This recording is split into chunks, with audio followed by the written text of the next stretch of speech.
उससे भैया वीडियो चल रही है, गुणों का आधार है। सम्यक के निमित्त से उसे सभी गुणों का विकास हो गया। सम्यक दृष्टि के अंदर तो गुणी गुण होते हैं, और जिस जो छाई सम्यक दृष्टि में गुणी गुण शांति का भगवान। हाँ वही। हाँ उनके 6 भाव हो गए, 6 के अगले भाव चल रहे 6 भाव खड़े हो गए। पर यह प्रशंसा सुनकर विचित्र चूलक नाम के एक देव से नहीं सही गई, और वह पंडित का भेद बनाकर वृद्धायुक्त के पास पहुंचा और बात की इच्छा से उनसे कहने लगा, राजन सुना है कि आप जीवादि तत्व के विचार में बड़े पंडित हैं। जीवादि का मतलब 6 के 6 द्रव्य आ गए, है ना, जीवादि में लेकर। कहीं जीवादि से पर्याय भिन्न होती है या अभिन्न, ठीक है ना। जो द्रव्य हैं उनकी पर्याय उनसे भिन्न होती है या अभिन्न होती है, कि साथ में रहती है अलग अलग रहती है। यदि भिन्न होती है तब तो पर्याय निराधार हो गई, जीव अलग है और पर्याय अलग है। अगर बिल्कुल अलग अलग कह दोगे तो फिर क्या हुआ कि वो निराधार हो जाएगी। तो पर्यायी कूटस्थ ठहरता है। कूटस्थ का मतलब जो चलता है, अचल रहे, जैसे मैं हूं, ठीक है ना, इस टाइम मैं मनुष्य की पर्याय में हूं, ये तो पर्याय हो गई मेरी। और जो मेरी आत्मा है ये क्या है, ये मेरा जीव, ये मेरा द्रव्य है। मैं कोई सा भी पर्याय धरूंगा तो जीव तो वही रहेगा, पर्याय पर्याय बदलेंगे। तो ये कह रहे हैं कि पर्याय और द्रव्य सेम है, एक साथ है या अलग अलग है। क्वेश्चन समझ में आ गया।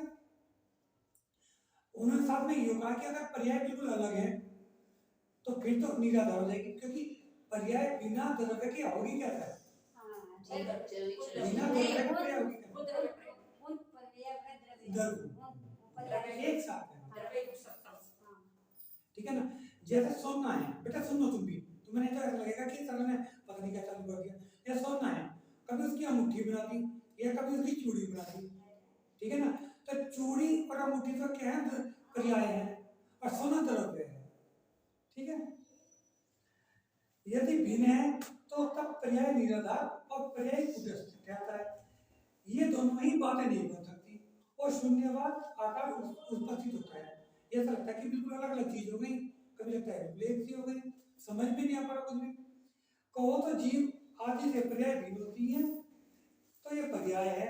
और ये यदि पर्याय उसे कहते हैं बेटा जिसकी पर्याय हो, जैसा मैं पर्यायी हूं क्योंकि पर्याय मेरी है, ठीक है ना। जिसकी पर्याय है वो पर्यायी कहलाएगा। ये भेद व्यवहार की तरफ मिट जाता है,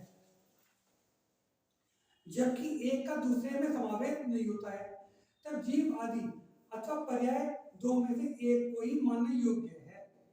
यदि इस पर यह द्रव्य है, क्वेश्चन है इतना लंबा, ये इतना लंबा क्वेश्चन है।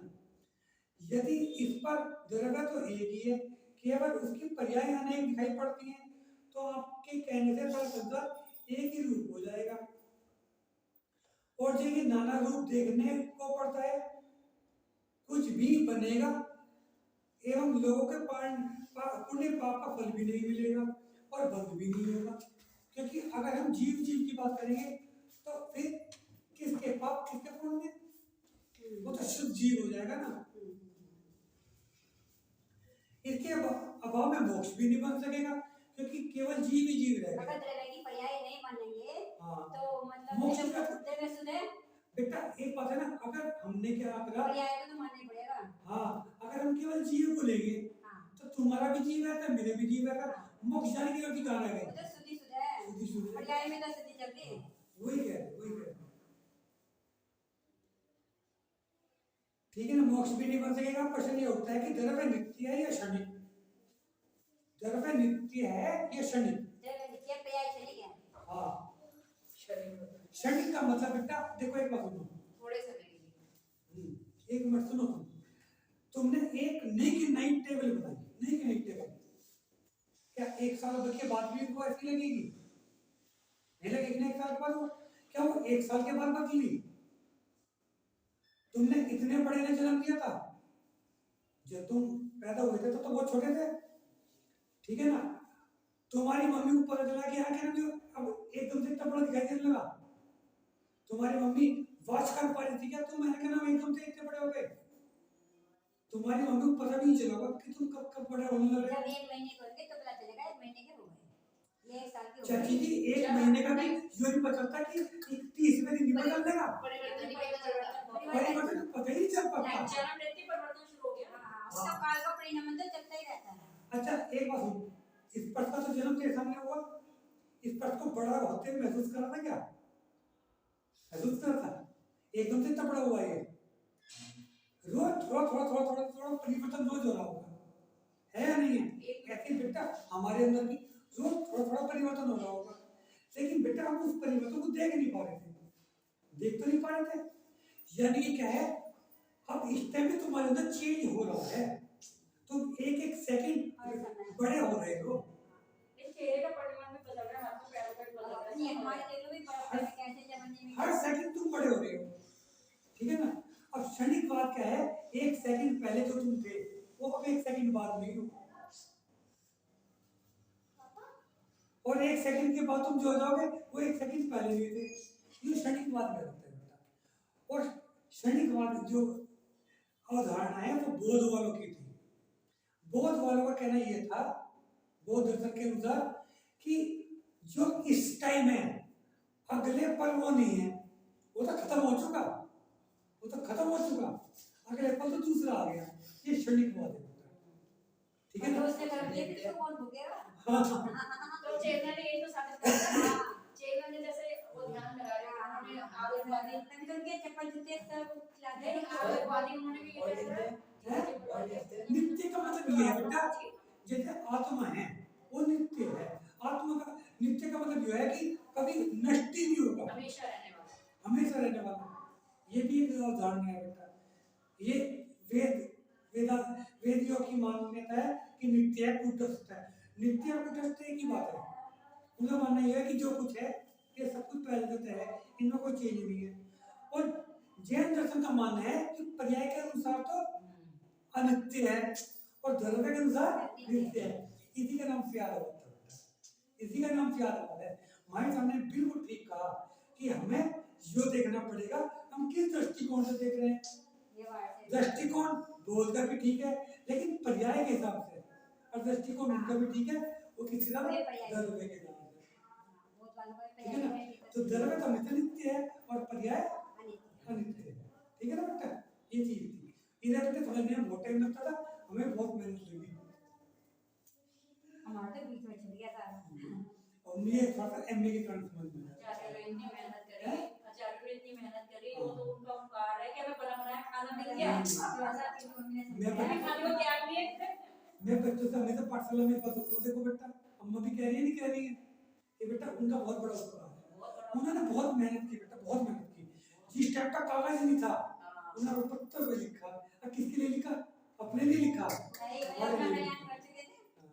उनका तो कल्याण बेटा पक्का है। कौन स्वामी है, उमा स्वामी है, उनका तो कल्याण पक्का है। हो गया तो उनका तो कल्याण, उनको तो भाव आया, उपकार आया। भक्तांबर कौन आचार्य ने लिखा ना? नहीं बेटा मानतुम स्वामी ने। वो भी लोग जाएंगे। हम तक क्यों नहीं जाएंगे? जिन्होंने इतनी तपस्या की, ठीक है ना? और उन्होंने तो ऐसी तपस्या कर दी, उन्होंने हमें भक्का में स्तोत्र दे दिया। हमारे कोई संकट है, हमारे संकट दूर कर दिए। तो पापा ये भी सकता है कि वो ही वैसे सागर जी हो। क्या? वो पंचम काल में जन्म भी लेंगे बाबू। जो मोक्ष जाने वाले बेटे वो तो स्वर्ग में है। वे स्वर्ग में है। नहीं, इनका इसका कहना है कि अब मैं विद्यासागर के रूप में आती हूँ, वे पंचम काल में जन्म भी लेंगे। बेटा ऐसा है, स्वर्ग की आयु बहुत लंबी होती है।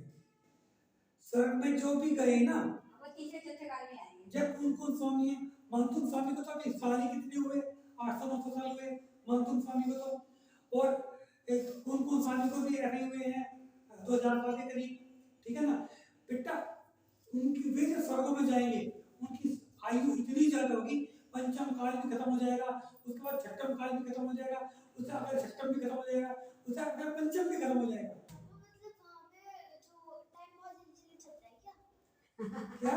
बहुत आयु लंबी होती है बेटा टाइम जल्दी मैनी 1000 इयर्स की होती है, बहुत ज्यादा मैनी समय, कम से कम 10,000 वर्ष है, कम से कम 10,000, भाभी जी 10,000 साल की भी है ना, भवंतरिक में है।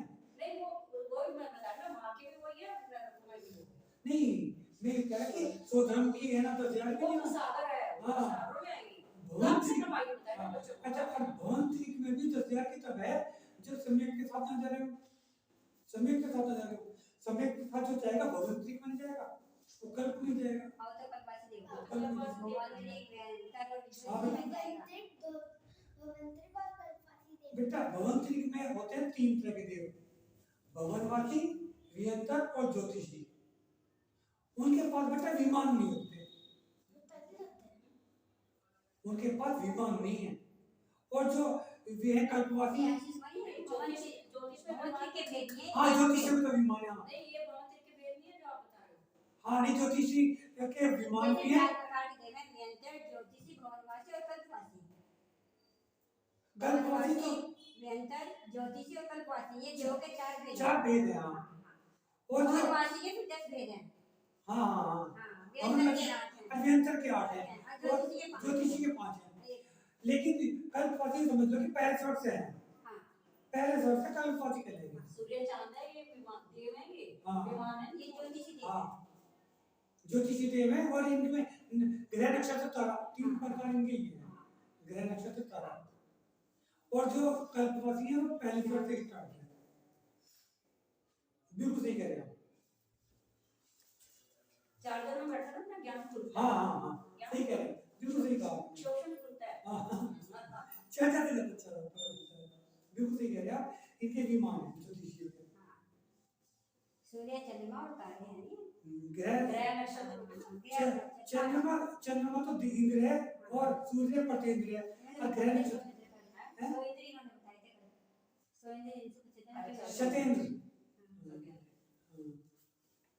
बड़े आसान तरीके से समझाएं। अच्छा, फिर बोलिए। तुम मुझे बता देना रास्ते में।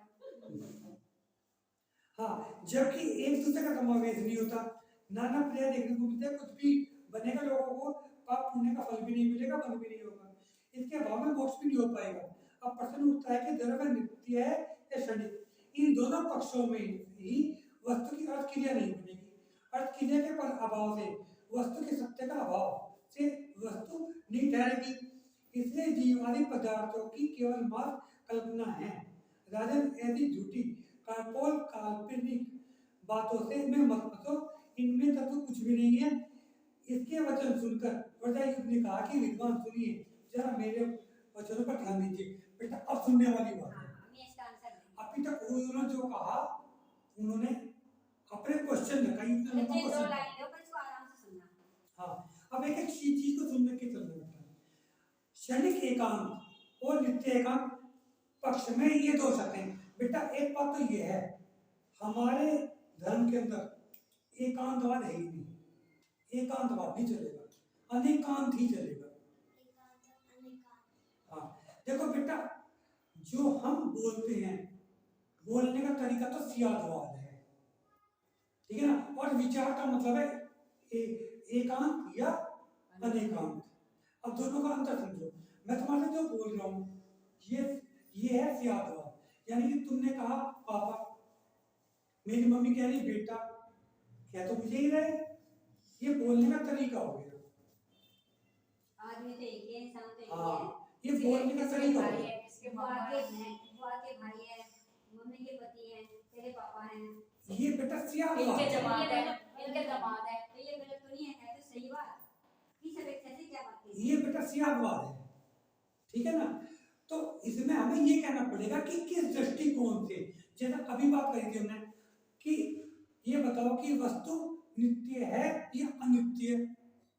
एक आदमी ने कह दिया कि वस्तु तो नित्य है, वस्तु नित्य है, सोना नित्य है, ठीक है ना। तो क्या कुंडल भी नित्य है? कुंडल बनाए, क्या कुंडल नित्य है? निश्चित बात है कि क्या 100 साल के बाद, 50 साल के बाद, 1000 साल के बाद कुंडल तो कोई नहीं छोड़ेगा, लेकिन सोना तो सोना ही रहेगा, सोना तो वही है ना, उसकी पर्याय रख लीजिए। ठीक है ना। तो ये कैसा ही है, ये ऐसा ही है कहना एकांतवाद है। ये ऐसा ही है, कहना क्या है, एकांतवाद। अपेक्षा लगा के मत अरे ऐसा भी है, हाँ, ये अनेकांत है। ऐसा भी ऐसा भी है और ऐसा भी है। जहाँ भी लग गया वहाँ एकांत आ गया, जहाँ ही लग गया वो गलत हो गया। हाँ, वो एकांतवाद है। और हमारे महाराज ने एकांतवाद को हिंसा का, मैं जो कह रहा हूँ वही ठीक है, इसे हिंसा का भाव हिंसा है। हाँ, पर अगर वो सही हो और आप किसी को समझाने के लिए कह रहे हो कि देखो बेटा, कभी कभी तुम्हारी मम्मी की मेरी बहस हो जाती है, हो जाती है नहीं हो जाती है, तो क्या पूरी तरह से मम्मी गलत होती है या पूरी तरह से मैं गलत होता हूँ? इसका मतलब यह है कि मम्मी ने पापा को नहीं समझा, पापा ने मम्मी को नहीं समझा, इससे झगड़ा होता है। आई बात समझ में? ऐसे तुम दोनों बहनों की भी झगड़ा होता है। आई बात समझ में? अगर तुम अपनी बहन की बात भी समझोगे, झगड़ा नहीं होगा ना। जब हम ये सोचते हैं कि जो मैं कह रहा हूँ वही ठीक है, तो ये भाव हिंसा है।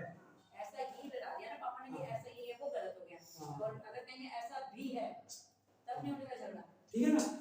अच्छा, कभी कभी तुम दीदी की बात मान लेते हो, झगड़ा खत्म हो जाता है, नहीं होता है? होता है ना बेटा, समझ में आई बात है? तो इन्होंने कहा कि क्षणिक एकांत और नित्य एकांत पक्ष में ये दो शब्द हैं। अगर तुम एक ही बात को लेके बैठ जाओगे कि क्षणिक ही लेना है, तो वहां भी गड़बड़ हो जाएगी, या तुम्हें नित्य ही लेना है तो वो भी गड़बड़ हो जाएगी।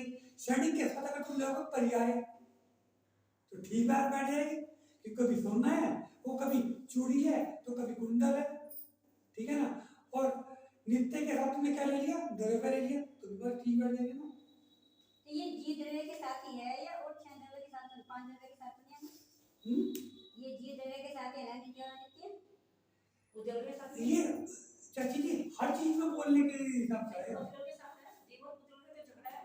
स्वभाव निभाव शक्ति तो इसमें है, उधर 6 तो मतलब धर्म तो नित्य है। हाँ, मतलब आकार धर्म, ये जो झगड़ा है जीवन उद्योग के तो है। हाँ, समस्या जीवन पुद्गल की है। बिल्कुल सही कह रहे हो, बिल्कुल सही कहा। दिक्कत जीवन पुद्गल में है, जीव हमारी आत्मा और पुद्गल हमारे घर में। आज शरीर नौकर में शरीर आ जाएगा। उद्योग ही तो हो गया ना, झगड़ा तो इन दोनों में ही है। हाँ, जिस टाइम में पुद्गल आता, जीव से अलग हो गए। आपको सुनो, हमारी आत्मा तो कुछ नहीं कर रही, सब कुछ हमारा शरीर करता है। नहीं, गलत है। ये भी लगता है अच्छा बेटा, रुको, एक बार समझो। हाँ, गलत है बेटा, आपकी ये गलत नहीं होता। अच्छा एक बात बताओ बेटा, जब आत्मा निकल जाती है जीव, तब शरीर क्या करता है? मरद शरीर पड़ा नहीं, डेड बॉडी किसकी देखी आपने? मरा हुआ देखा किसी को? नहीं देखा ना। चलो जो मर जाता है वो मेरा बात में डेड बॉडी है, डेड बॉडी उसकी आंखें भी हैं, हाथ भी हैं, पैर भी हैं, कुछ नहीं काम कर रही। वो काम कौन कर रहा था? वो आत्मा कर रही थी, जीव कर रहा था। मतलब आदेश तो आत्मा करती है, करता शरीर है। बेटा एक बात बताओ, अगर आत्मा निकल गई, डेड बॉडी पड़ी, तो शरीर क्या करेगा? कर्मठ भी नहीं बदल सकता। पापा, आत्मा को तो जो हमारा शरीर कहता है वो करना पड़ता है ना। आत्मा को करना पड़ता है। आत्मा जो कहता है उसे शरीर को करना पड़ता है। आत्मा जो कहती है शरीर को करना पड़ता है। आत्मा के भाव आत्मा की है, ठीक पकड़ा लड़की ने। ने बहुत अच्छा पकड़ा। हाँ, पापा ठीक है। सुनो, आपको बताया था ना एक बार कि मतलब हमारा शरीर आत्मा के पिंजरा है। हाँ, आत्मा शरीर पिंजरा है, आत्मा उसके अंदर कैद है। क्या है? तो पापा, आत्मा को तो कोई दिक्कत ही नहीं है जब वो कह उसके आत्मा को दिक्कत बहुत है बेटा। तुम एक बात बताओ, कबूतर को तुमने पिंजरे में डाल रखा, कबूतर को दिक्कत नहीं हो रही? तड़पड़ा बताओ, निकलने के लिए। हाँ, हमें तो लग रहा है कि कितना अच्छा अच्छा बोल रहा, और हमें उसे पानी भी दे रहे हैं। बंधन तो लास्ट को देखो ये शरीर ने कुछ नहीं करा, लेकिन ये पिटता है ना, ये दुख सुख तो इसमें ही हो रहा, आत्मा में थोड़ी हो रहा। झगड़ा कौन से शरीर में हुआ? क्यों हुआ? कि आत्मा के भाव से खराब कर्म बन गया, चोट लगी शरीर को, लगी आत्मा को नहीं लगी। ये तो बिना बात के पिट रहा, इसकी कोई गलती नहीं है। गलती हमारी है, जीव के भाव की गलती है। जैसे भाव पाप ये समझो आप। जैसे कर्म हो जाए वैसे इसको अगर हमारे करना खून से पड़ता है। फोड़े हो रहे हैं तो इसकी क्या गलती है? वो तो गलत पाप का उदय आया, खून में खराबी आई, तब हुआ। हमने पाप किया था ना। हाँ, भोगना इसे पड़ रहा। इसी तरह सर्वथा भेदवाद और सर्वथा अभेदवाद में दोष देखना पड़ते हैं। पर सियादवाद मत में को मानने वालों के यहाँ दोष नहीं आते। सियादवाद का मतलब क्या है? एक पक्ष को लेकर चलना, कि हाथी कैसा है, अगर पूंछ को देखेंगे तो झाड़ू जैसा है, और अगर उसके पैरों को देखेंगे खंभा जैसा, तुम्हारे नाटक में बुलाया था ना जैसे कहते हैं कि ध्यान है? छह दे आदमी थे और उन्होंने सबने एक एक आदमी पकड़ लिया, वो कहता हाथी ऐसा, वो कहता ऐसा, वो कहता इन बच्चों को नाटक में करवाया था ध्यान दिया कब करवाया था ना दोष नहीं आते उनके यहाँ पर पुण्य का आश्रय होकर बंद होता है, फिर बंद के अभाव में मोक्ष की अवस्था प्राप्त होती है। जब कर्मों का आश्रय हो रहा है तो बंद भी हो रहेगा, और अगर सारे के सारे कर्म काट दिए तो मोक्ष हो जाएगा, मोक्ष की प्राप्ति होती है।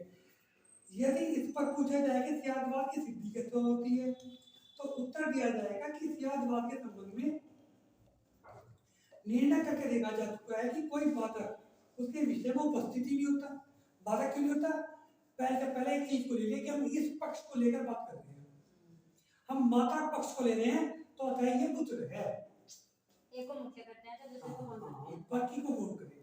है उसकी टाइम वही पे है। क्योंकि यह त्यागवाद हमेशा ही सब पदार्थों में मौजूद रहता है। ज्यादा कि इस प्रकार का उत्तर सुनकर देव हार मान गया और उसने वहां से आने की अपनी कहानी सुनाकर उन्होंने सारे जब देव ने प्रश्न किया था इनसे ये, हाँ देव ने पूछा। अच्छा देव भी बहुत बुद्धिमान होते हैं देव तो परीक्षा लेने के लिए आए थे। तथा देवी अवस्था आभूषण द्वारा वर्धा युद्ध की पूजा करके स्वर्ग चला गया। इसके बाद पृथ्वी की रक्षा करने वाले शेम का राजा प्रतिबोध प्राप्त हुआ और वह 12 भावनाओं का विचार करने लगा। इस इतने में 5वें ब्रह्म स्वर्ग से लोकांतिक देव आए और उन्होंने राजा शेमकर के वैराग्य की बहुत प्रशंसा की और भक्ति भाव से स्तुति की। इसके बाद शेमकर ने वर्जायुद्ध को बुलाया और सिर पर अपना राज भार डालकर वन में जाकर दिगंबर हो गए।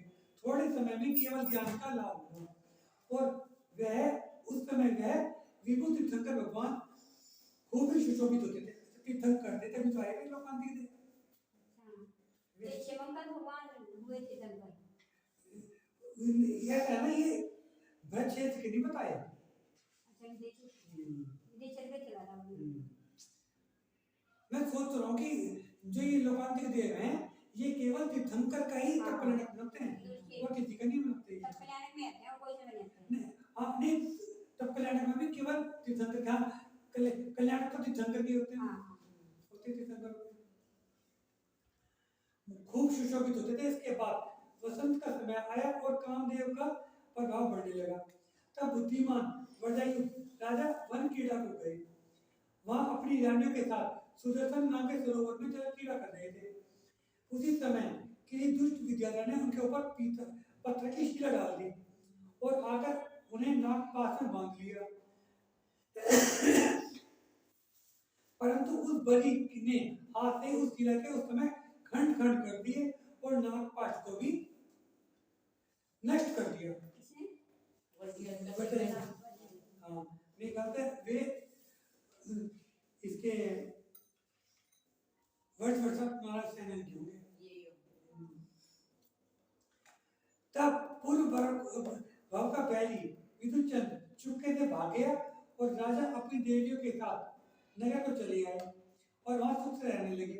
कुछ काल में धर्म के प्रभाव से उनके यहाँ निधि सहित चक्ररत्न की प्राप्ति हुई। नहीं तो हो सकता है वहां पर चक्रवर्ती बने हुए हैं। पहले भी कहीं बने हुए हैं क्योंकि उधर चक्रवर्ती बनने वाले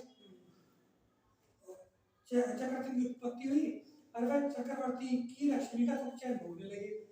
उनका मन हमेशा भोगों में भरपूर रहता था।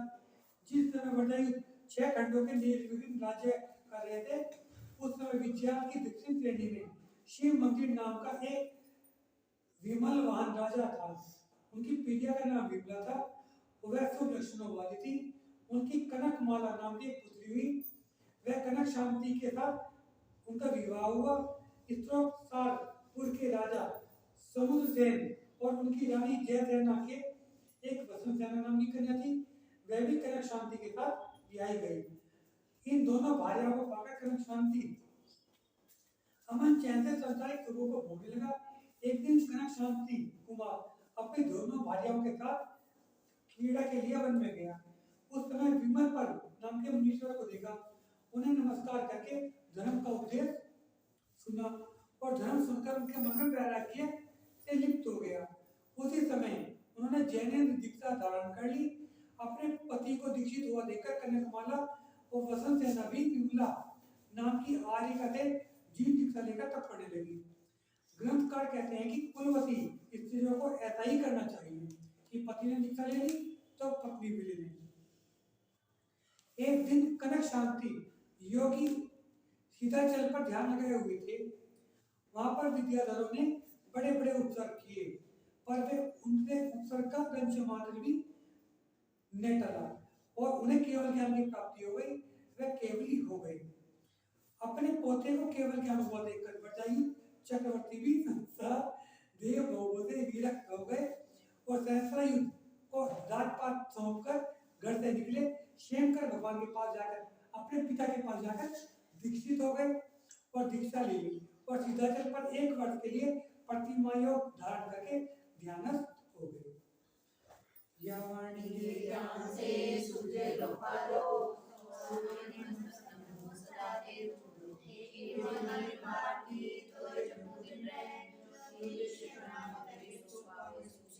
ये